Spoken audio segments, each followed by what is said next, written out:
Hi friends, my name is Michaela for anyone who is new here, and I'm really excited for today's video.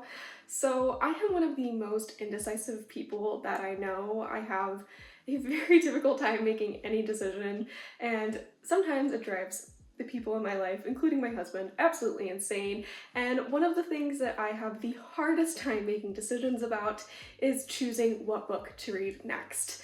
There's multiple times where I will get into like full-on reading slumps just because I can't decide which book I want to read, and I have too many books at this point to not be reading something. And so I decided it would be fun to go over on Instagram and ask y'all for the next week what I should read. I'm really excited to see what y'all want me to read, and I'm also excited to not have to make a decision for the next week.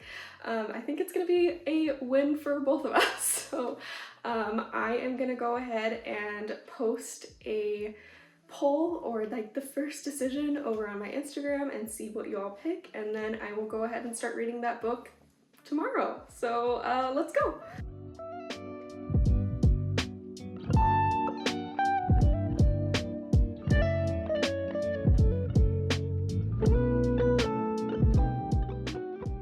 Alright, so it is the next day, and the two books that I put up for the poll was The Atlas 6, which is like a dark academia fantasy, and Lessons in Chemistry, which I believe is like a romance book that has something to do with like two chemists kind of falling in love. And I was so shocked how close this poll was. It was insane. I had to wait for the entire 24 hours to elapse to make sure that I got the right book, because it kind of was going back and forth between Lessons in Chemistry and the Atlas 6 throughout the day.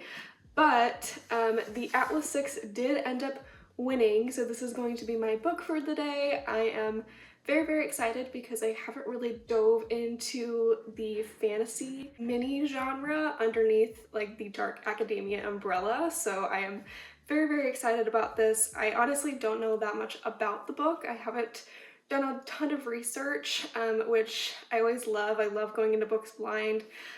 So I'm going to grab some little annotation supplies and get reading.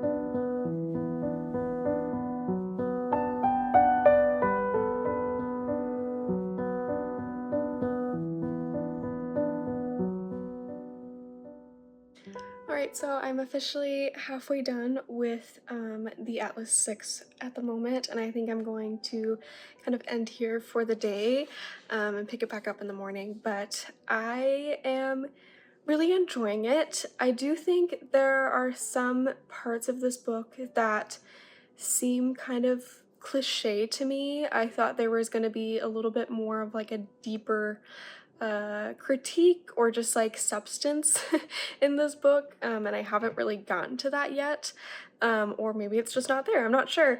However, I'm really enjoying the character dynamics. I really love the magic system that's being built out and how it complements the story, which I will talk about more later, but I'm enjoying it. It's a very interesting and fun read right now, but it's also not like a groundbreaking dark academia book where it like breaks down like classism and the problems in academia.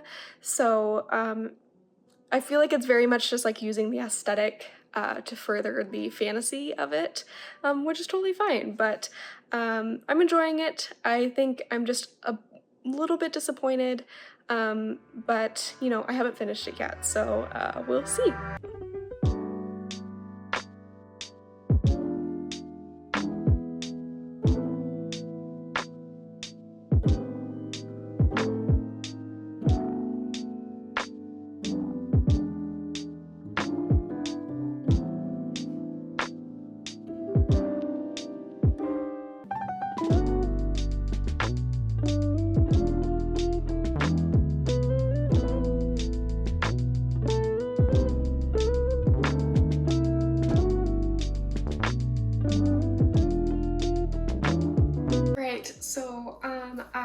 officially done with the Atlas 6 and I flew through the ending. The pace definitely picked up after the halfway point and it just got more and more interesting, which I was very, very happy about.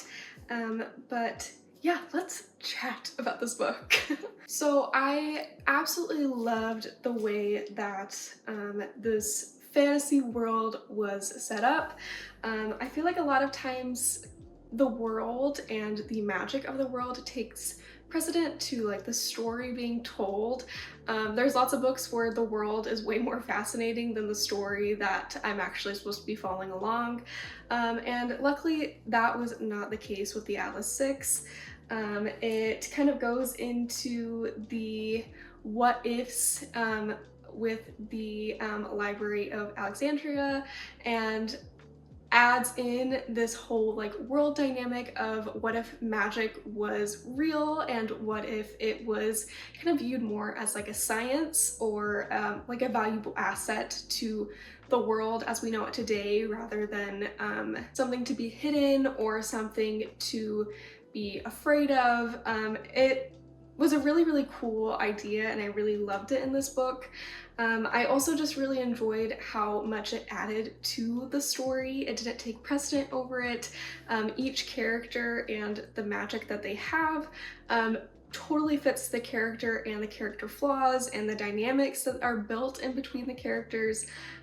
It was just phenomenal and fantastic and I really loved this book for the fantasy that it built. The two characters that I found were the most interesting were Callum and Parisia, and I think that was because I found that whenever I was reading from their points of view or reading about their magic, it just led to the most interesting discussions about what would actually happen if someone was an empath, if someone could change emotions or read emotions, or what if someone could alter thoughts, change thoughts, read thoughts, and what kind of implications would that lead to, or what implications would that have?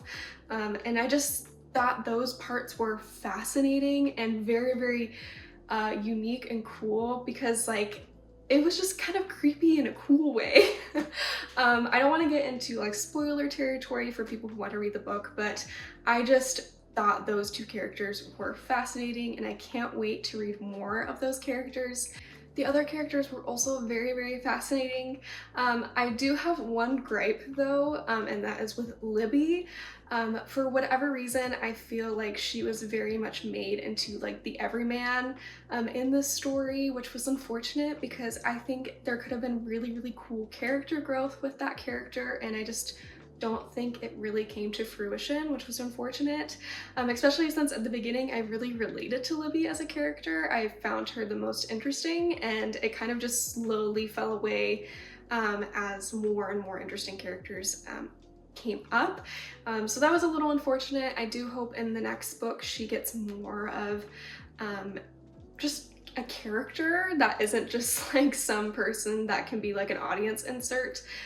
So that was one thing that was slightly disappointing and it made every single chapter that she was in a little less interesting, which was unfortunate. The other thing I really want to talk about with this book was the fact that it was very clear that this is the first book in a series.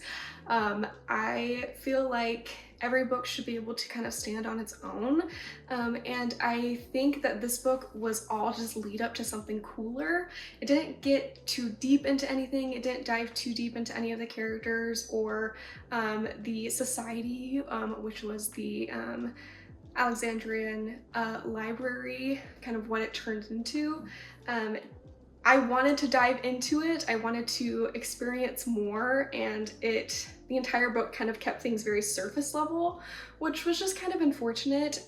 I think that was because the second book was kind of either maybe already written as this book was written, or it just took precedent, I'm not sure. But this book very much feels like a prequel to something that's already been made rather than a book that can stand on its own, which was just a little unfortunate to me.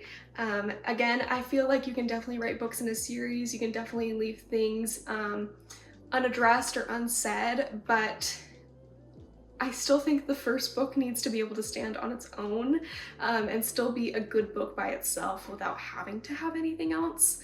So I just found it a little bit disappointing in that way.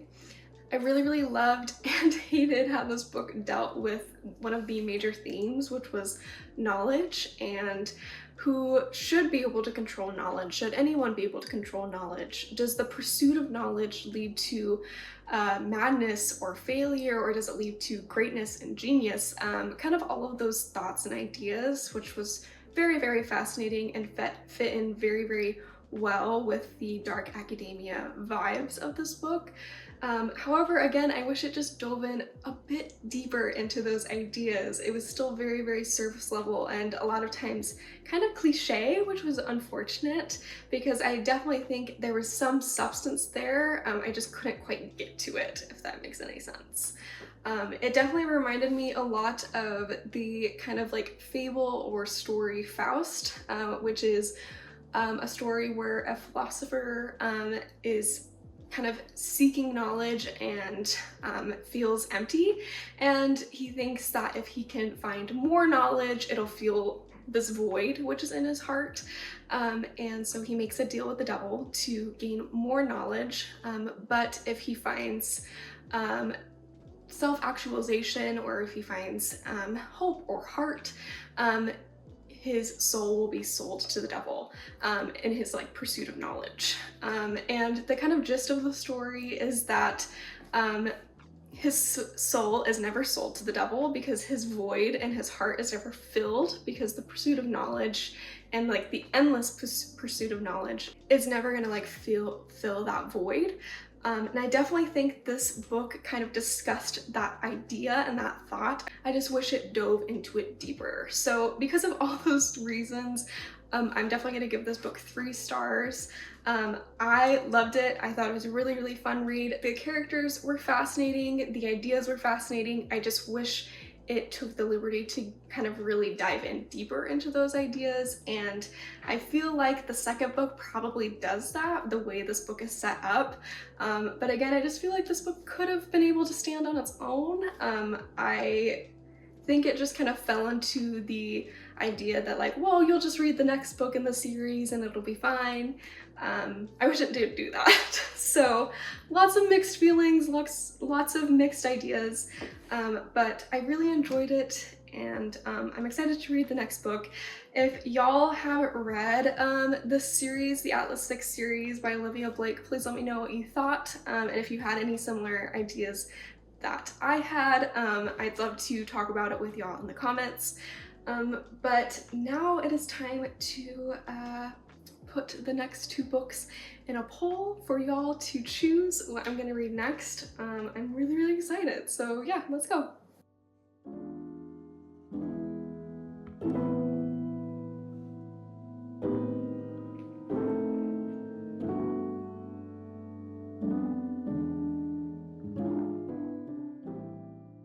Good morning. Yesterday's poll was just as close as the first poll. I think it was off again by like just a few votes, which is wild to me. So I am definitely going to be putting up Lessons in Chemistry and the fine print for the final choice, just because it was so close. But y'all picked the Picture of Dorian Gray, and I am very, very excited to be reading this today. I actually took an entire philosophy class in college and did a whole unit on Oscar Wilde and still managed not to read The Picture of Dorian Gray. So I'm very excited to finally read his most famous work and really dive into it and see why so many people enjoy it. I also found it very funny that the 2 dark academia-esque books won out over the 2 romances, so y'all must love dark academia. Even though this book isn't technically under that umbrella, it is in a lot of like dark academia vibe posts. It is definitely kind of in that like aesthetic territory of dark academia. But yeah, I'm just very, very excited. I also have heard that it is a really great like intro to classics. It's one of the easiest classics to get into from what I've heard, which I'm very excited about, because I feel like a lot of classics can be very daunting, so I hope that that is true, and I will tell you if it is. But either way, I am just very excited to jump in and see what this book is all about. So let's get reading.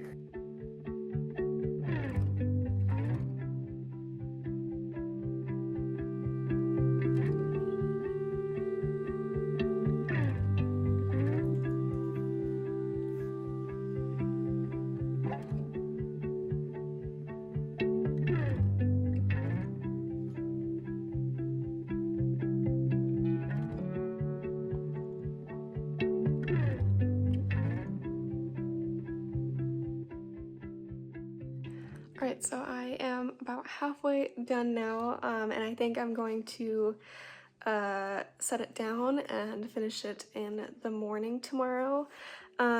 This book definitely requires a lot of mental energy. Not because the story itself is difficult to understand. I really feel like it is a very straightforward story, and it definitely has those like gothic horror elements that are similar to like Frankenstein and different things like that with the storyline that it's trying to tell. However, it is very philosophical. It really dives into the meanings of beauty and youth and spectating human life versus participating in human life and all of those different things. And so it just requires a lot more thought on my end. I've been writing lots of notes and highlighting and annotating.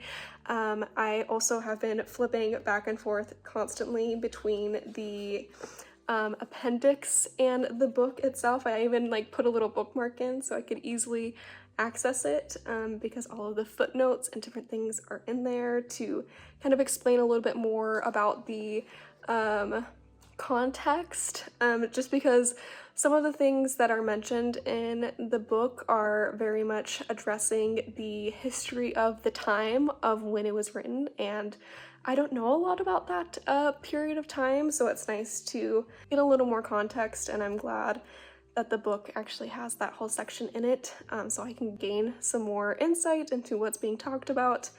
But it's definitely work.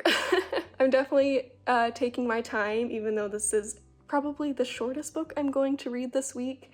It just takes a lot of mental energy, which I'm fine with. I'm really enjoying it so far, but I am ready for a break.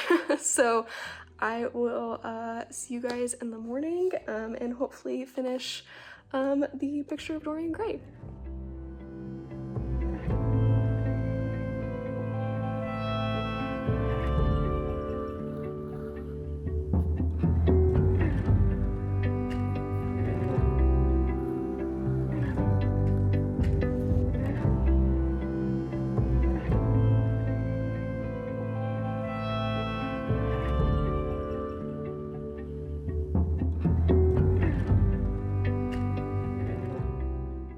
Alright, so I am now officially done with the Picture of Dorian Gray.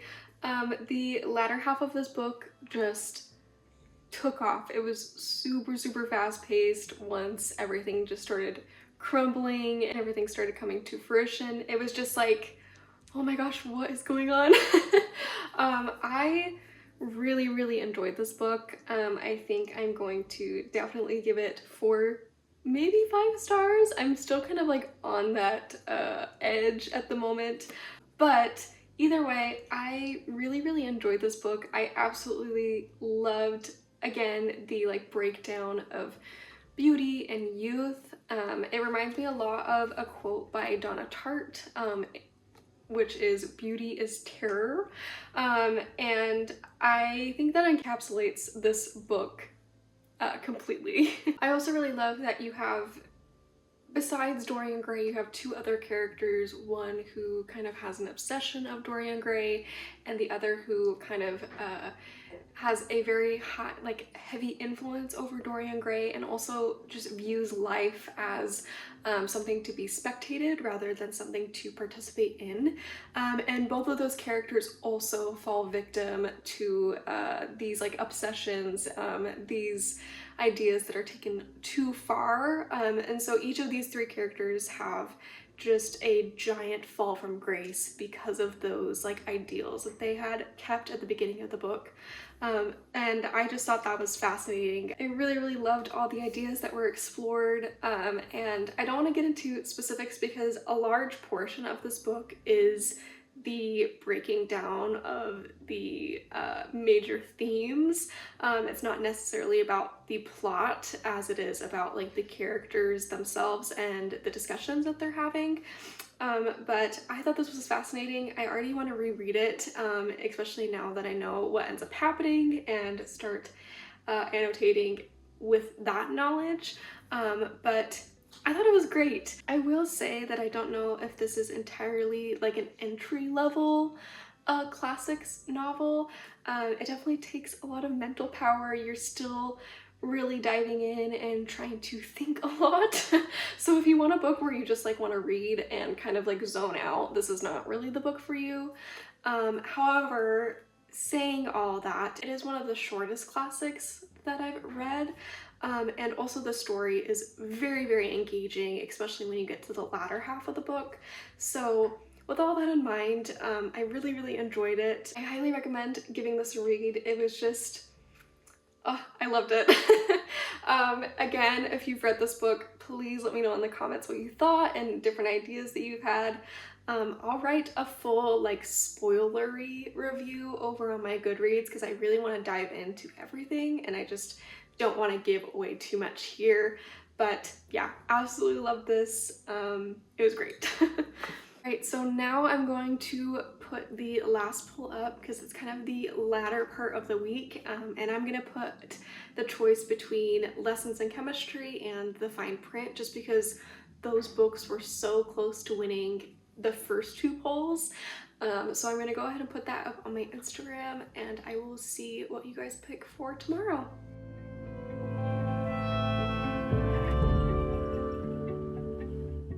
Alright, so yet again, this was another extremely close poll, but Lessons in Chemistry ended up winning out, and the only thing I really know about this book is that it's semi-romance based. I know that there's a romance in it, I know it deals with chemistry.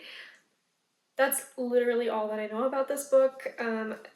I also know that it's extremely popular, people absolutely love it. So I am very, very excited to give it a shot.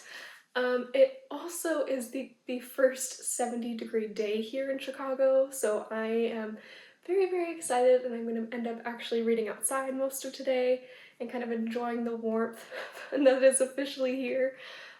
So yeah, I'm just really excited to get some sun, read a good book, and see what I think.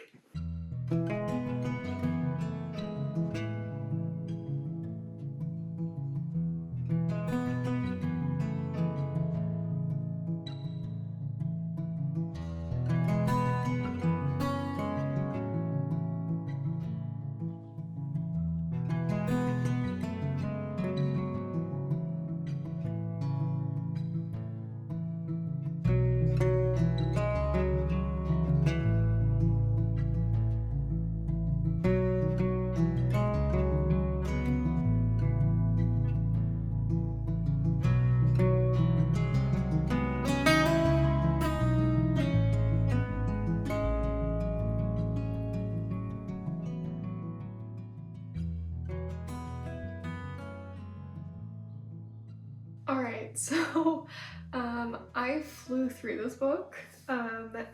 It was around like 400 pages and I feel like it took me like 5 hours, like an afternoon. It's like the sun's kind of starting to set. It's starting to be evening time now. But this was a really, really interesting and fun book to read. It is not quite a romance. which is what I was originally expecting.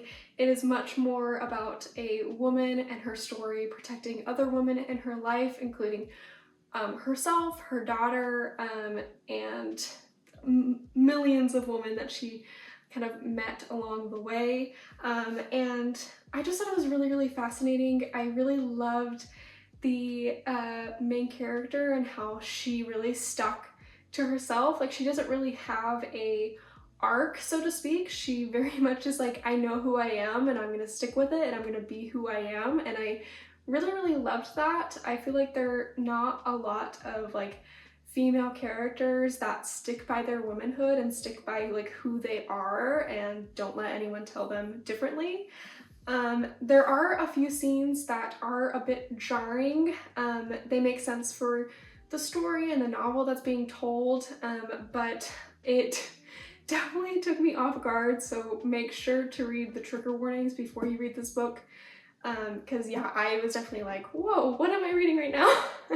Definitely kind of freaked me out, but I don't know, I really, really enjoyed it. I loved reading about it. The romance that is in it is very sweet and real. Like, it feels like just how romance is. You kind of just click in a way and it makes sense.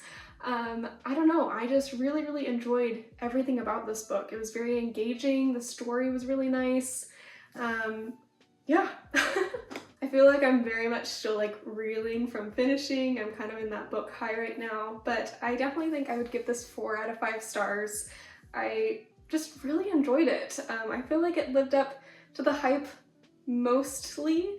There are definitely some things that I felt were a bit cliche, a bit like woman power, you know, like those classic phrases and sayings, but for the most part it was just really, really amazing. I really enjoyed it. So if you're looking for a book about womanhood and about female relationships and connection, I feel like you'll definitely enjoy Lessons in Chemistry. It was just a really fun read. But that is officially the end of the week. I want to thank y'all so much for helping me pick these books, and if you'd like to participate in more challenges like this or more polls and different things like that, feel free to check me out on my Bookstagram, which is Mixed Little Bookshelf, or over on my Instagram where I post like more personal stuff about my day. I love talking to you guys on there, and it's just a really, really fun time. If you enjoyed this video, please feel free to subscribe. I do lots of bookish content, and I also sometimes take you on my travels and explore Chicago as well. So if you're interested in that or you like this video, yeah, feel free to subscribe. But I think that is all for this week. I hope y'all enjoyed, and I will see you in the next one. Bye!